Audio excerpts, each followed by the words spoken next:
All right, so we are gonna go ahead and get started. Welcome everyone who is still sort of rolling in for our participants and attendees. My name is Hannah Hendricks and I'm on the career team at Uplift. So I help put on some of these events like this. And so we are super excited to have our panelists here for our first panel this week. And so this panel is a part of our career week. So all of this week and into next week, Uplift is doing a career week across our high school campuses to just focus a little bit more on career exploration and how, college majors and choices can sort of roll into your future career. So I'm excited to kick off this week with our Latinx industry leader panel. And so we are going to go ahead and get started. But I do want to start with what this hour is going to look like. So we're going to be here for about an hour and we're going to do a couple of different things. So one, I'm going to cover just some general housekeeping things over welcome and overview. Then I'm going to let our panelists introduce themselves and tell us a little bit more about what they do and what their career path is in. And then we're going to do some rapid fire questions. And so scholars will need your participation there, and we'll explain that a little bit later. And then we'll actually go into our panel. So we have some questions prepared to ask them, to ask our panelists to learn a little bit more about their career. And then we'll actually end with opening it up to everyone that is on this call to join in and send us some questions to ask our panelists. And we actually have Pablo with us from Luna, our Luna campus, and he is going to lead that portion and help ask our scholar questions. So before we start with introducing our panelists for today, I do want to just go through a couple general housekeeping rules. I know everyone on this call, especially after this year, is very familiar with Zoom, but in case you need a reminder, there are some buttons down at the bottom of your screen for you to participate today. If you need any sort of tech support or something is going crazy on your end, definitely put that in the chat. We have Uplift staff on this call that can sort of answer any questions and help troubleshoot from their end. As we're going through the panel, if a panelist says something about their job that you really have a question about, go ahead and put that question in the Q&A. You can hit that button and it'll pop up and let you type in your question, and we'll use that at the end to ask our panelists questions, and we want to make sure that you all are heard and that the questions that you have get answered today. So go ahead and do that. And then again, if you need any help, if you need any technology troubleshooting, put that in the chat and we'll help you there. But let's go ahead and get started. So we, of course, want to meet our panelists that are on the call with us today. So we have 4 individuals joining us from a variety of different career areas and pathways. And so I will start with Ms. Mendoza to go ahead and introduce herself, and then we'll sort of work around clockwise with how their images are on the screen here today. So if you can just say your name, where you work, and then just a sentence or two about your career and what you do. All right, can you hear me well? Yes, we can hear you. Okay, thanks, Hannah. All right, so like Hannah said, my name is Anna. I work for Citigroup. Citigroup is one of the largest banks worldwide, so it's a pretty exciting company to work for, especially if you like the banking industry. And specifically, I work as a project manager within Citi's finance and risk organizations. I don't know if you want me to get more into that or just. No, that's great. We'll get into to it all later in a moment too. Okay. Thank you. All right, so if we want to go on with our next panelist, who is a veterinarian. Hey guys, my name is Josh. I'm a doctor in veterinary medicine, or a vet, here in Addison, Texas. I graduated from University of Missouri 2012, so I've been practicing as a doctor for 8.5 years, and I work with dogs and cats. Mizzou, yeah. All right, so then let's have Emmanuel introduce himself. Hi guys, my name is Emmanuel Verona. I work at UT Arlington as a graduate student researcher, and I am an analytical chemist, and I'm in my last semester of my doctoral program. Thank you. And then we'll finish up with Liam, who's actually an Uplift alum. Hello, my name is Liam. I am a process development associate at the Broad Institute of MIT and Harvard. I work with COVID-19 samples. We get over 100,000 per day, which is crazy, but happy to be working in a place where I can make a difference throughout the pandemic. I graduated from North Hills Preparatory, and I went to Dickinson College. Studied biochemistry, sorry. Thank you. So now I'm actually going to turn it over to Camille, and she is going to do some rapid fire questions. Great. So everyone, this is where we'll need your participation. So I'm going to ask the panelists the same questions that you see on your screen. So you'll get a poll. So go ahead and answer it, and then we will ask the panelists to answer those questions and tell us what they think. So I'm going to give you all a few seconds to go in, answer the poll, and then we'll see what our panelists think.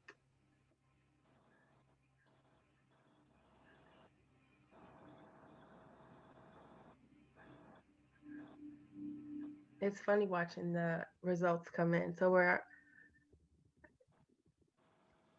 at about 31% voted.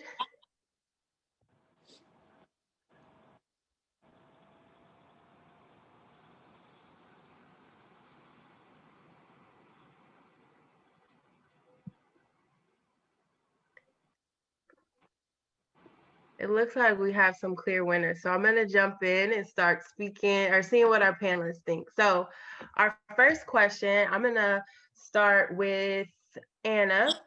Would you rather eat Whataburger or In-N-Out for the rest of your life? Yeah, I think it would be Whataburger for sure. And why? Because it's Texas and I don't really care too much for California and In-N-Out. Yeah, I just went to In-N-Out for the first time last weekend, and it was like all lettuce and tomato. I'm like, where's the burger? So I'm with you. What about you, Emmanuel? Whataburger for sure. I mean, I don't know how long my lifespan will be, but for sure Whataburger. Exactly. Pablo, or let's say Liam, sorry. I would say In-N-Out just because like they have a secret menu and it sounds really cool, and I don't know, it sounds funny. And Doctor? I'm gonna be with Liam. I think people are gonna hate me because I know it's Texas, but I prefer In-N-Out. I lived in California for a little bit, and I prefer their products. But I do love Whataburger, so please don't hate me, okay? I do. Yeah, our scholars voted for Whataburger too. So I'm actually going to ask Pablo, did you have a choice or were you able to vote?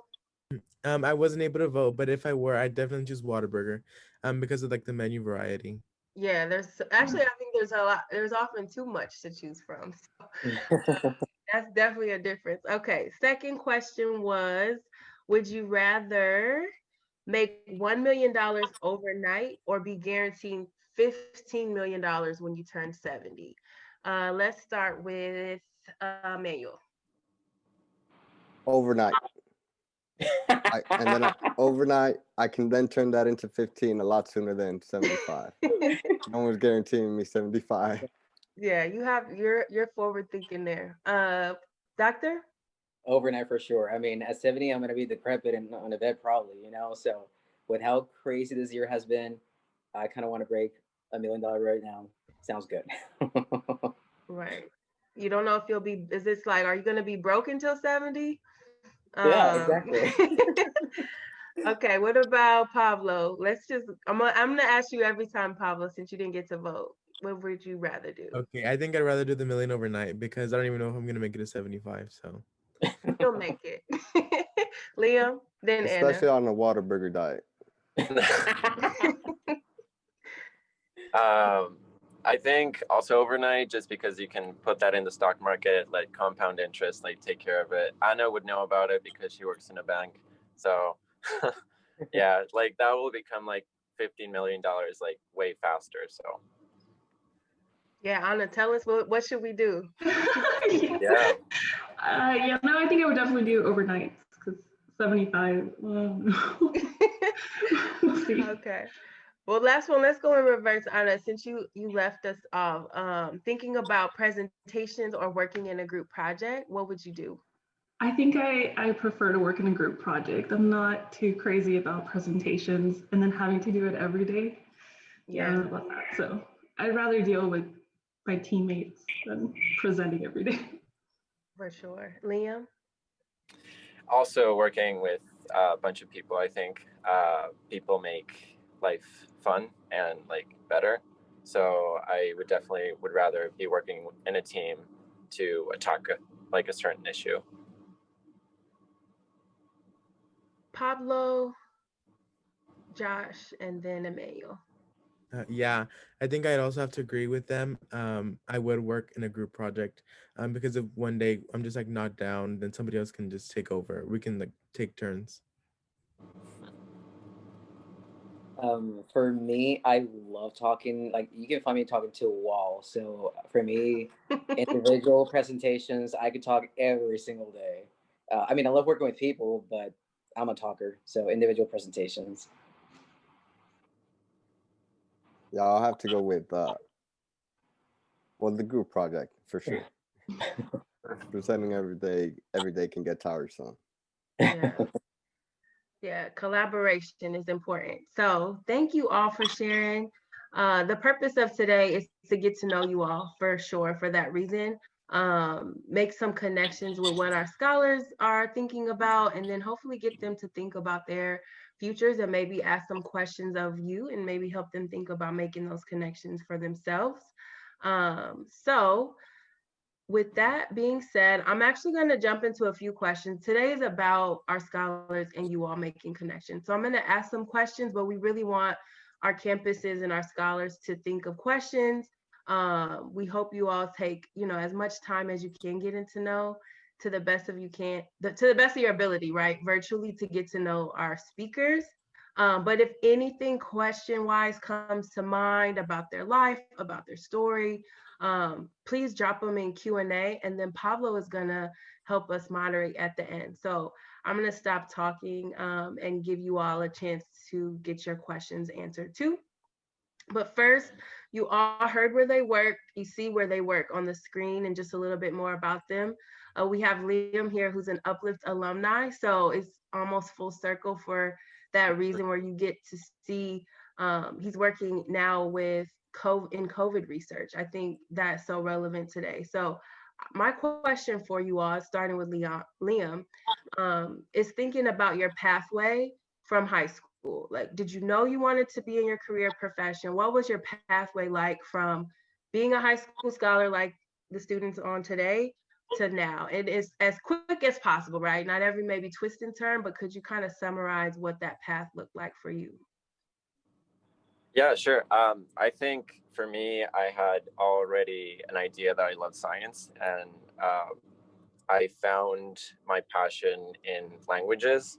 I love all languages. I wish I could speak more, but I can speak English, Spanish, French, and Portuguese.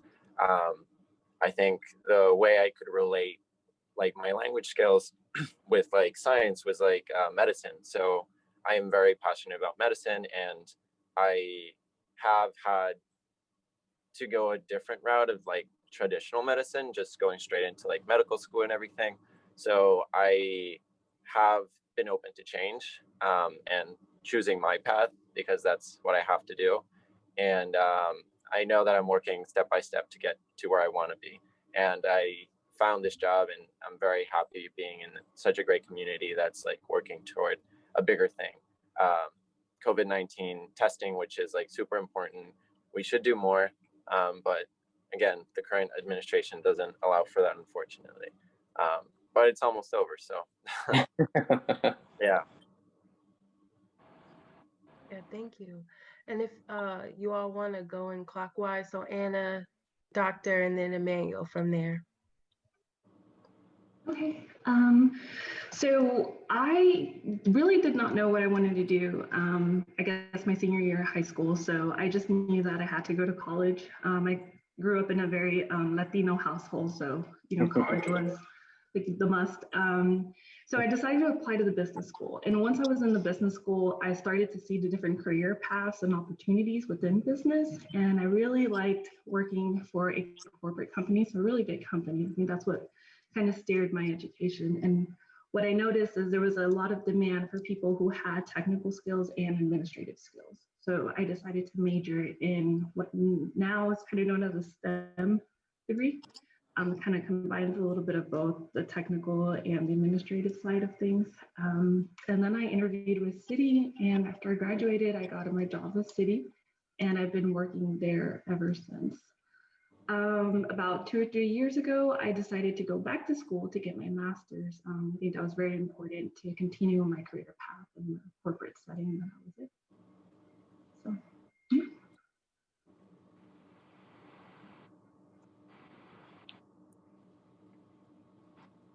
I'm assuming it's my turn since I'm not hearing anything else. Yeah, go ahead. Okay. I first have to say that I love that all these panelists, they're educated, they're on top of it, doing important things, and I love it because I'm assuming all four of us are Latinos, and even if we weren't, the fact that we are pushing ourselves and doing something in life, that's amazing. So props to all of you guys. Okay. In my case, since I was like literally 5, 6 years of age, I've known I was going to be a vet. I don't see myself doing anything else, even if I love something else. Uh, this is it. This is for me, So since I was a little kid, I've always worked towards achieving this goal. It was always very important, of course, to keep very, very good grades. Through high school and obviously college as well. But it was not just about grades. It's about being a good human, doing good stuff for other people. And I know that for some people might sound cheesy, but it's true though. I mean, we're in it together, So all those extracurricular activities were very important. So I was always involved with different things. I did undergrad in what's called veterinary technology. So it's a bachelor's degree. You pretty much are a vet nurse. And after that, I went to vet school and I went to University of Missouri. Graduated 2012, and then I've been working my off every single day. So that's pretty much it. Thank you. Emmanuel? Right. So my path looked more like a roller coaster started out of high school. All right. So initially, I was out of high school. I knew I was good at math, so I wanted to do something. I liked cars, so I went to the University of Houston for engineering, mechanical engineering. Probably sophomore year, I lost that passion, and for school as a whole, like I thought it just was not for me, right? So I dropped my grades, and just an FYI, grades are forever. Till this day, I still have to explain those grades back then. All right, so grades will follow you wherever you go. All right, just keep that in mind. So after that, I coach baseball for a living. I started going back to school, and then I decided to go to UT Arlington for their mechanical engineering program. And then right before I started, uh, I just had I realized that I wasn't happy. I was good at it, but I wasn't happy. I wasn't putting in the work for it. Like I was complacent in getting a C, if that makes any sense, and that wasn't me. So I ended up talking to my family, and sought advice from one of the school advisors, and then he introduced me to biochemistry. And then I knew I wanted to stay in the science, didn't want to do biology, was tired of all the math, so didn't want to do physics. So biochemistry was something new to me. It wasn't chemistry, which I hated at the time. So I got into biochemistry as an undergrad and joined this and started doing undergraduate research. And when I did undergraduate research, that's when I realized, holy cow, there's a whole nother world out there. There's so many things that can still be bettered or improved as and discovered, right? Mm-hmm. So then after that, I graduated, started my master's. After that, when I completed my master's in analytical chemistry, I worked as an environmental scientist. I was the senior environmental scientist for a consulting firm in Dallas. And there I got to travel all through Texas, dive in water 10, 15 feet in natural springs to collect water samples, fight off rattlesnakes, all kinds of stuff. So Wow. now I'm here. Now they're paying me to finish my PhD. So it's pretty cool. Wow. I'm also in the back of my mind, I'm thinking about some different career paths and changes. I think what stands out for me, and I'm so happy some questions are coming through. I'm actually going to wrap up quickly because I want to get to the scholar questions, but it's okay to know, like Dr. New at 5, I want to be a vet. I'm committed to it, and it's okay not to know, and it's okay to go on a roller coaster Exactly. and change careers. We all are doing those things, and so thank you all for sharing that. It's definitely something that resonates for me and hopefully for our scholars. Um, so thinking about your work, like what you actually do, we know on paper maybe what a vet does, or maybe what it's like to work at a bank, or maybe even what maybe we think about a PhD is. You mentioned, Emmanuel, maybe you've gone diving, you've traveled. Like, what's a day to day? Like, what's a normal day? I know we're remote in some cases, but your job, your title means what? What would you say your normal day to day looks like? And we can start with, let's start with Dr. Josh. So there's never a typical day. Not only, I mean, whether we work with small animals like dogs and cats, or large animal like cattle, horses, swine, etc. But also with our field, with our profession, we can do research. We can do work with the government. We can work with the companies. You know, there are tons of things that you can do as a vet. Um, in my case specifically, literally I could do something as simple as vaccines, making sure things are okay, taking a look at teeth, there's dental disease, or it could be as crazy as we have a dog walking in, like, sorry for being graphic, but intestines out, or hit by a car with fractures, bleeding through the mouth, or something different, which is very sad. And I know a lot of people hate this topic, but it's also important. It's part of life when it comes down to those final moments when we have to make some decisions, you know? So you definitely have lots of things and everything in between, you know? But it's a beautiful profession. I mean, I love that it's different every day. There are certain things that will be repetitive, of course, but every day is a challenge, and then to be able to make the difference, you know, it's worth going through the stress of knowing that every day is not typical, you know. Thank you so much. Emmanuel? Yeah, so right now my days are, since I'm in my last semester, a lot of it is sitting down, reading, and writing for my dissertation right now. I'm finishing doing some upkeep on some research projects. But for instance, let's say last 2020 as a whole, my project was not working at all. My main project for me to be able to graduate and defend was not working the whole time, right? So my days will, I would wake up at 6, be at the lab 7:30 at the latest, start running experiments, come back, start reading on previous days results, or going through those through that data and trying to figure out what went wrong. Was it me? Was it the instrument? What other calculations can I, what other errors can I account for? So a lot of it, it's a lot of reading. It's a lot of reading, I would say, and thinking. You spend a lot of your day thinking, and it's tiresome. You think not just because you're sitting down and reading, and it is mentally exhausting. Like, and I say mental exhaustion is worse than physical exhaustion at times, right? Because you get up the next day and you got to keep going, right? Because something went. So you got to learn from each project. Each project may not work all the time. So the best part of my day is being able to try my ideas. No, not many careers allow you to, hey, I have an idea, and go into the lab and just try it to see if it works. So that's my day to day is trial and error each day in and day out. And speaker panels. Thank you, thank you. Let's see. Liam, what is your day to day with, especially with the COVID now being so new? What is that like? Yeah, so it's very interesting because we have 4 teams. It's team A, B, C, and D, and I'm part of D team. I work the night shift, so right after this, I'm gonna go actually work today, 6 p.m. to 6 a.m. We have the lab open 24/7, so it is a little tough. 3 days on, 3 days off, but very happy to work there. What we do is that we receive tons of samples every single day.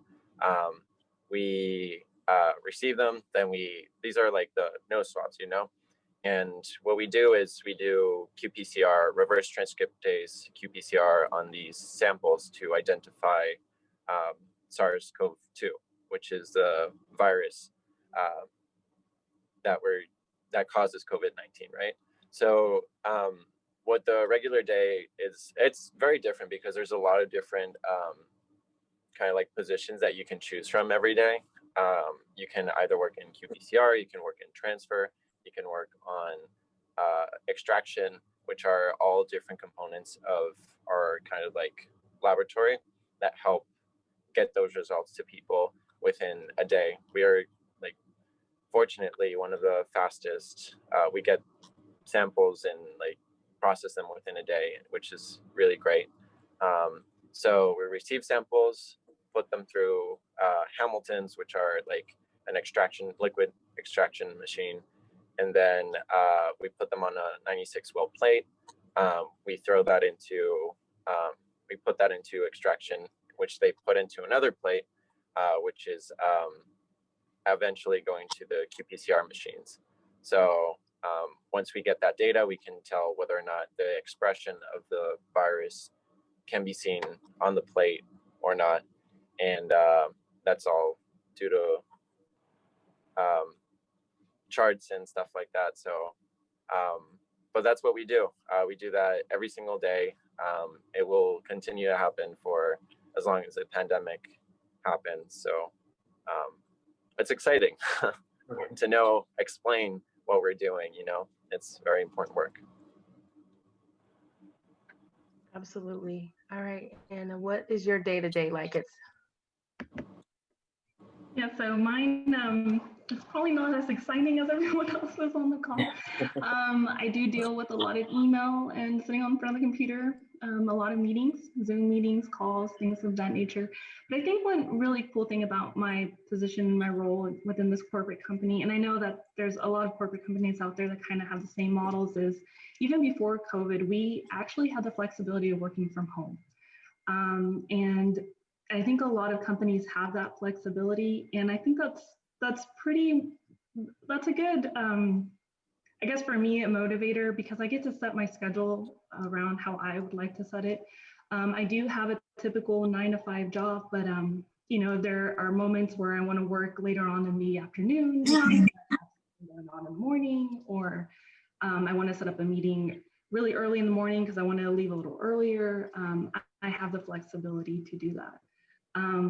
But yes, it's corporate jobs, pretty much a lot of working on Excel, doing project tracking, answering emails, coming up with different strategies for different projects and things of that nature. So yeah, that's a typical day. Nice.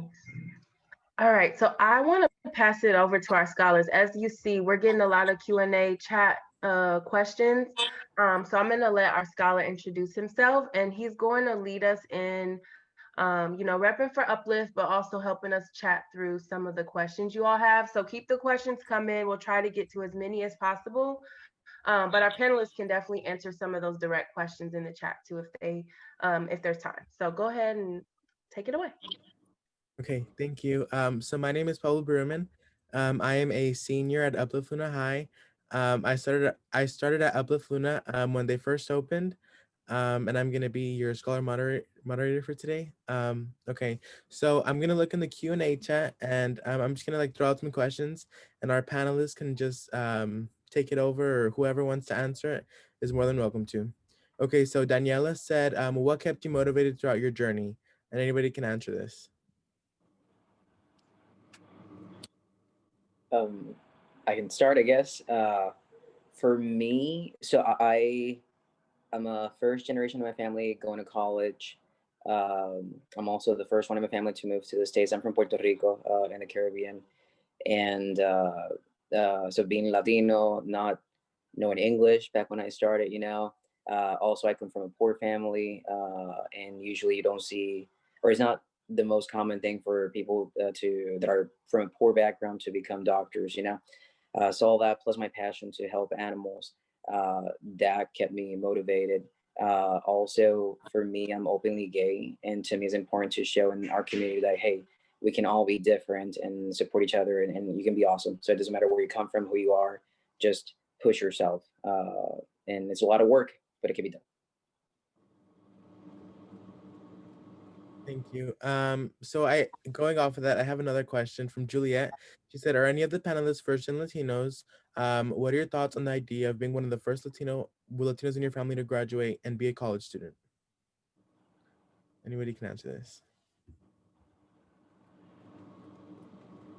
So for me, it's kind of funny because like I have like my dad's side of the family who is Irish, and then my mom's side of the family who is Mexican. I live both in Mexico and here in Boston, and like for half of my life in Dallas. I was in Dallas 4 years, and also in Pennsylvania 4 years for college. So, but I grew up kind of with my mom, so I did not have kind of like the instruction of like, oh, you should go to college, and so my mom never went to college. So I kind of I fall more into the category of first gen versus like my dad who did go to college. I didn't spend as much time with him. And even when I was like applying for college, he didn't even know what to do, to be honest. So like everything has changed, and I have 5 other siblings, so like all of them like have no idea also how to like apply and do stuff, but like try to be there for my siblings. But so it is interesting. You do have to like put a lot of I don't know, use your guidance counselors. They know a lot. They know like where like there's financial aid. They know where you can go to like get all these like questions answered. If they don't know the answer, they can help you. I think having mentors is like super important. I had like so many mentors and people that helped me throughout my life. I really can't thank them enough for like helping me find my passion and like find more people that I can like rely on and like are interested in helping. I think the most important thing for me to like get to where I want to be, which is global medicine, is to help people and learn. I always knew that there was like learning to be done, and there's more to learn, and like there's so much to discover, and helping along the way is like the most important to me as well. If I can't help people while I'm doing what I love, I don't think that's the right way to live, in my opinion. Yeah, I have another question for Mr. Liam. So anonymous attendee said Liam mentioned that he works with COVID-19 samples. So what exactly does he do with those samples? Also, what does a day in the you answered this, but what does a day in the life look like before COVID? Okay, so a sample gets to us like as a little. We're using 100 milliliter tubes for blood, but we actually put like the nose swabs that a lot of people do. So we use dry samples, which are carrying cells of people who have or do not have COVID-19. The good thing about that is that we don't get a lot of exposure because the virus actually aerosolizes. So since it aerosolizes, we don't want to have any water around like these samples, and like the spit tube thing is like a lot more dangerous than it would be if you just do like the nose swab. So I am grateful that I'm working at a lab that puts like a lot of thought into that, and it's worked very well. We do not have much risk of like getting the virus unless someone else gets it, because again, it aerosolizes. We're like wearing masks. We wear like, it's a BL2 lab, which is biosafety level 2 plus lab. So we're wearing like everything you can think of, the mask, the like safety glasses, like the gown, like the pants, like the shoe, like booties. You have to wear like little booties for like your feet to like walk around to like not contaminate things. So there's not a risk there. And what is a day in my life before COVID-19? So I was trying to figure out what to do really. I wanted to do, medical interpreting. I had a really tough time getting through an online course. So I realized that due to my ADD, I should probably be taking classes in person to be as effective as possible. I know that it's really good to have that space where you have that mindset to like help each other with other people to like work toward a target, again, like learning in this case. But I was trying to figure that out. I didn't complete my course of medical interpreting, but I was trying to figure out what should I do to go into medical school to make myself more prepared. Should I work at a hospital as a medical interpreter, help people that LEP patients, limited English proficient patients. So I was trying to figure out that, juggling that. And then COVID hit. I also traveled to Brazil for a month. So I did a ton of things like last year. It was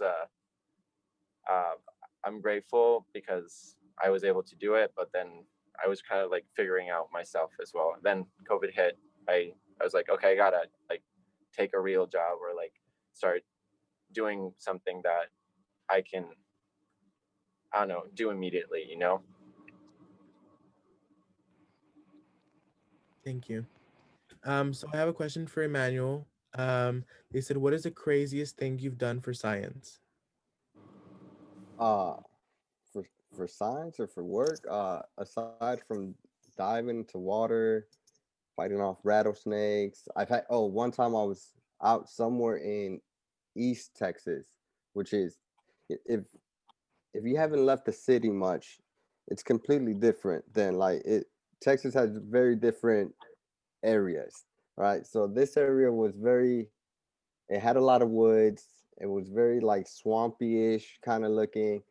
Anyway, so I was collecting samples, and the lady, the owner of the property, tells me, "Hey, you know, I didn't bring my shotgun."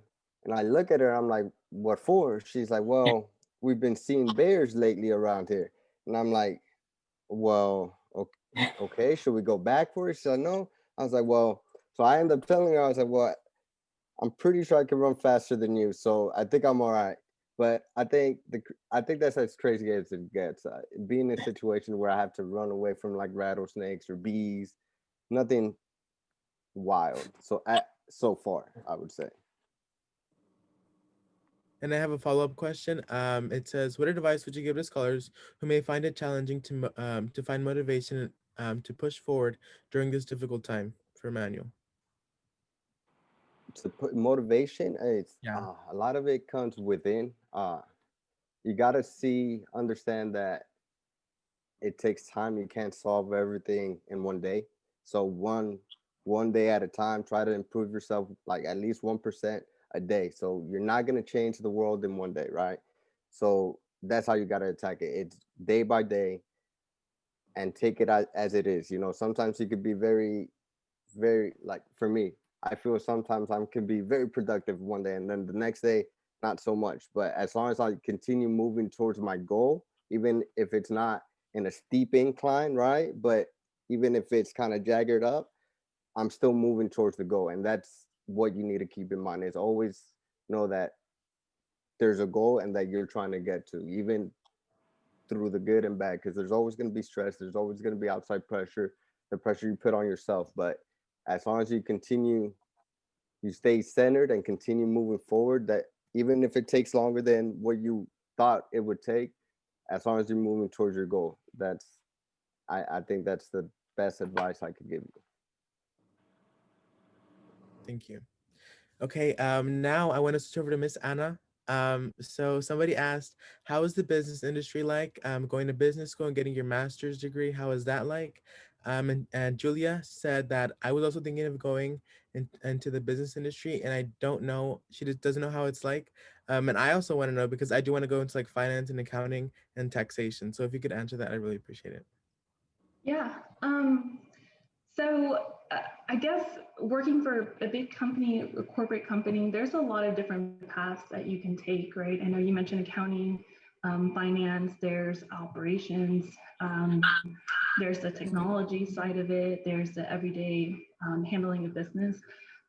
So there's definitely a lot of different variety of paths that you can take within corporate. And then you can also think about starting your own business as well, but you would have to have a general knowledge of all of those, right? There's a lot of opportunities out there. There's a lot of large-sized company, mid-sized companies, small-sized companies. So it just depends on what type of company culture you like. Me, for example, I wanted a big corporate company. I mean, I'm talking about more than 100,000 employees. I wanted to have a tiny piece in the bigger picture. So that was really important for me. I know I have colleagues who work in companies that's only about 10 to 15 people in that company. They wanted to have a lot more piece of the pie, I guess. So. Let's see, what was the other part of the question? I think she asked so I got my undergrad and then I decided to go get my master's, my MBA. And I wanted to focus on data analytics. I think there's a lot of opportunities within data analytics. That's something for me, but there's a lot more different paths to get your master's in. Another thing that I think is really important is once you find the industry that you want to be in, so say it's accounting or finance or technology or data analytics, is to look at the different certificates that are out there. So you don't necessarily have to have a master's degree. You can get a specific certificate in a specific area. So for example, if you want to do auditing within a company, you can find a certificate that covers that. And that also is good leverage for the career that you want to be in. Business industry, well, back, before COVID, business casual attire, typical going to the office. There's a lot of cubes. Higher senior managers have nice offices. You have the water cooler area. I guess there's really cool interactive meeting rooms, like whiteboards and things like that. So whatever you see on TV is pretty much what a corporate setting looks like. So. Yeah, thank you.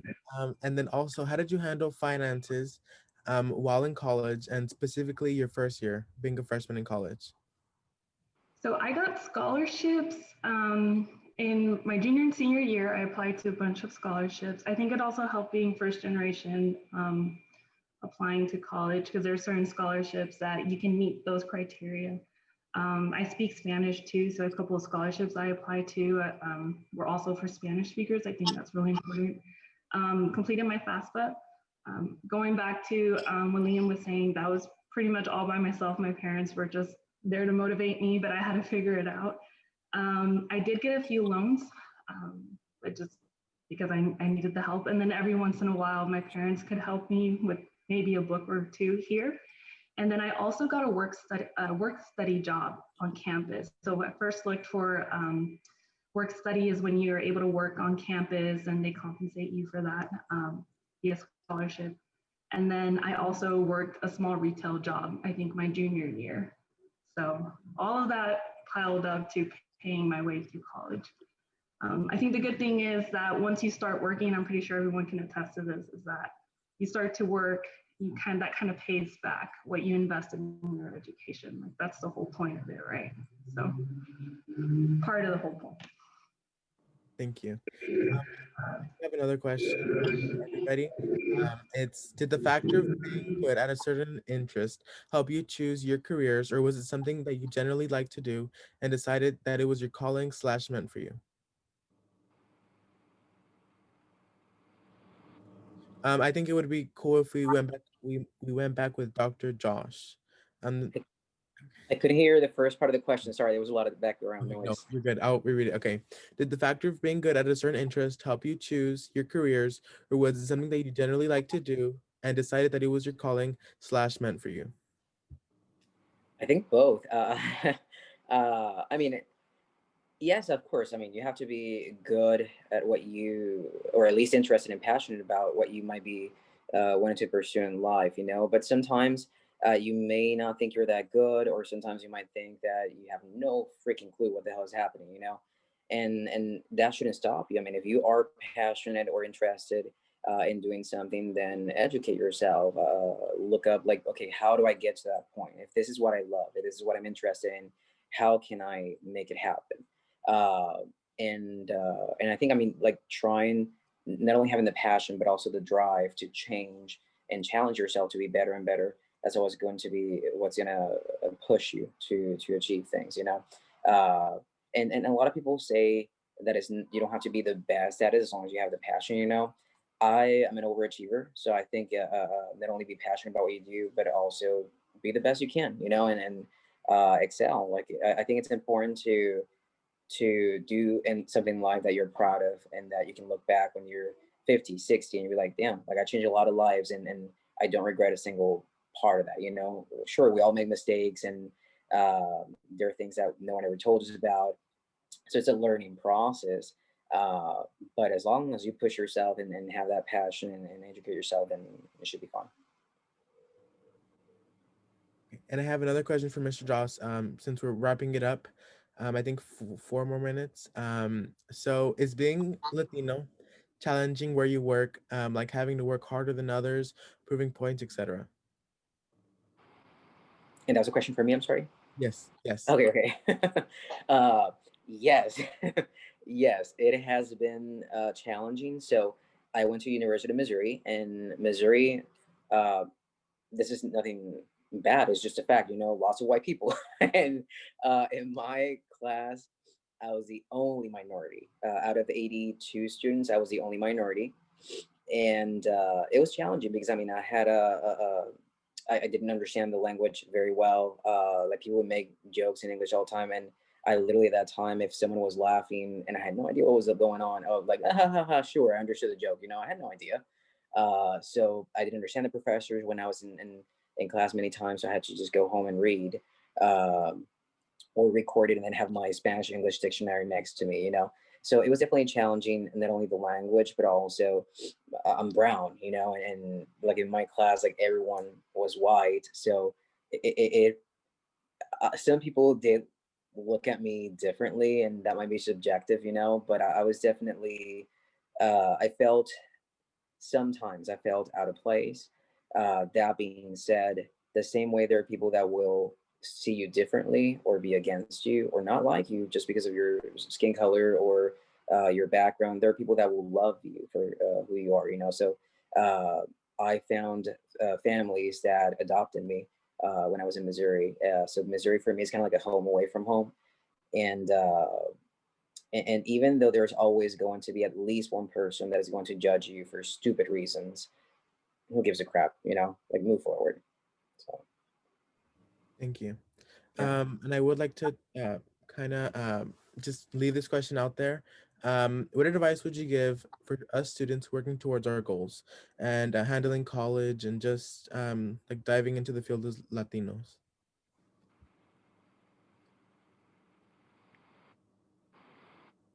I guess I'll say something else.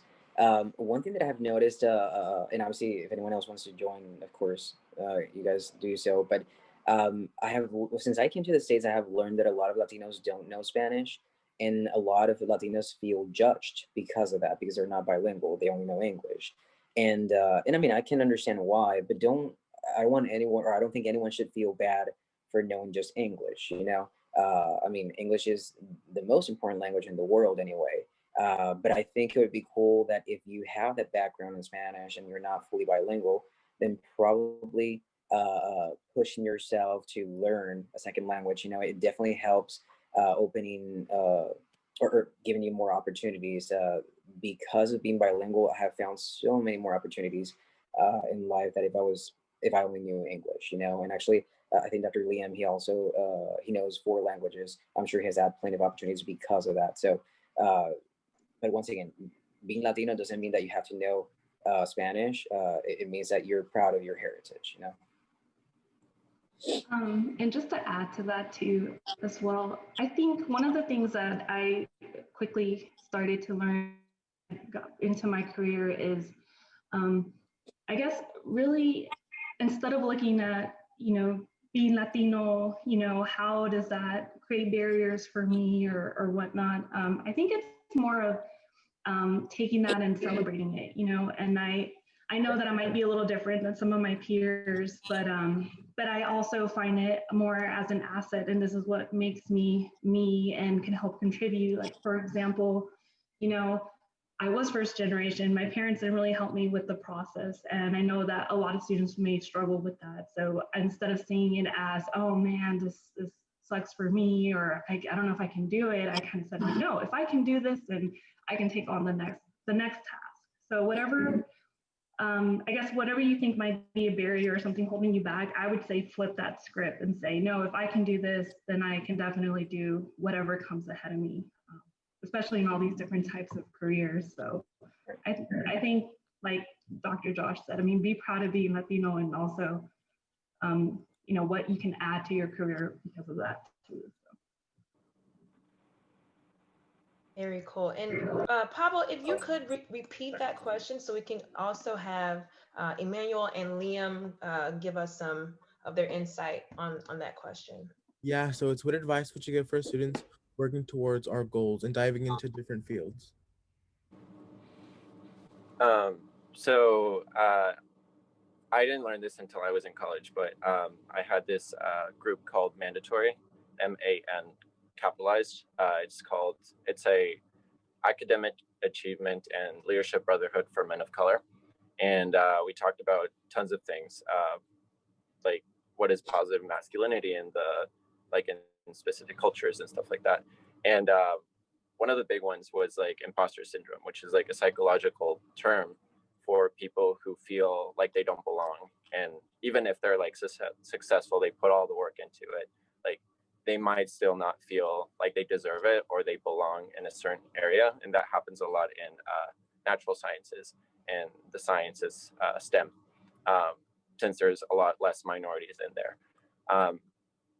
Just make sure to know that you do deserve to be there. You worked so hard to be there, and just because you might not be the best, it doesn't mean that you don't deserve to be there, because it was harder for you than for the next white guy or whatnot that had a lot of privilege to be there. So make sure to keep working at it. Like, it might take you more time, it might take you more effort, but you can still get there.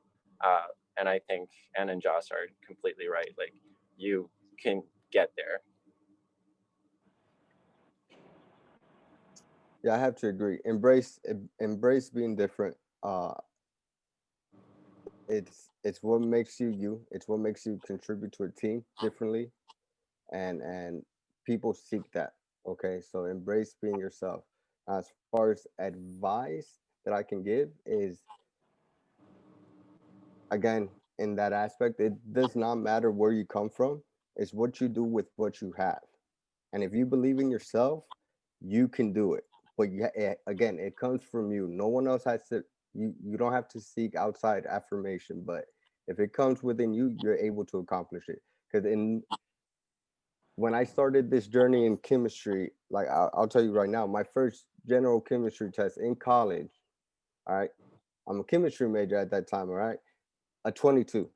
All right, 22 out of 100. I thought I passed that test when I left it. Okay, 22 out of 100. So at that point, I was like, what do I do? So I just buckled down. I sought help. I got help, and I put in the work. So success does not come overnight. It's a lot of work, and I think all of our panelists here can agree with me that Definitely. we have to put in the work. Yep. All right, you can see us here with our nice titles, but there's a lot of work that went into to be able to get these nice titles and get to where we're at now. So put in the work and just believe in yourself. Definitely. I love that. And thank you so much for sharing. Thank you for all of our panelists, and thank you all of our scholars. We received like over 50 questions, and so I had to answer a couple of them. I know we weren't able to answer every single question. You can still reach out to the career team after today and still get your questions answered. I am going to post some of the things that I heard, some really good tidbits of advice. And to wrap up, I'm going to pass it back to Hannah, but I do want to thank you, Pablo, again for moderating our scholar Q&A session. Did an amazing job, and I will pass it back to Hannah. All right, so let me go ahead and switch some things over. And if y'all can hear my dog going crazy in the background, just enjoy those barks that I get to listen to every day. But we are going to wrap up our panel today. And so thank you to scholars for hopping on. Thank you to our panelists for just sharing all of your knowledge and your experience with us today. And my dog is still going, so I hope you can't hear that. But when I do exit out of this panel, a survey is going to pop up for all of our scholars to take. We would love to just know what you learned today, any feedback that you have, and we'll take that and use it for our next panels this school year and then on into the future. So thank you everyone for joining us. We are excited that this was our first one for Career Week, and can't wait to continue on this week. And, excuse me, if your question did not get answered, you all can put them in the survey, and we'll, for our panelists, we can include those in a follow-up if you have the time over the next few days or week to answer a few more questions. We'll just send them in a follow-up, and you can answer them freely that way. So I definitely took notes. Emmanuel, your quote about 1% every day, it really hit me in my core. So I think I didn't know I was coming for the inspiration today, but I got some, and I really, really hope you all take this because it really I took a lot of notes. Liam talked, you deserve it, you matter, you're here for a reason. So there's so many good gems. Tia puts them in the chat, and scholars, please add your notes and thoughts to that survey. I know you're probably it's the end of the day and you're sleepy, but we really, really, really take your feedback to heart. So if anyone has any final thoughts or questions as that comes up, I'll definitely leave a little bit of time for that. I do. Oh, go ahead.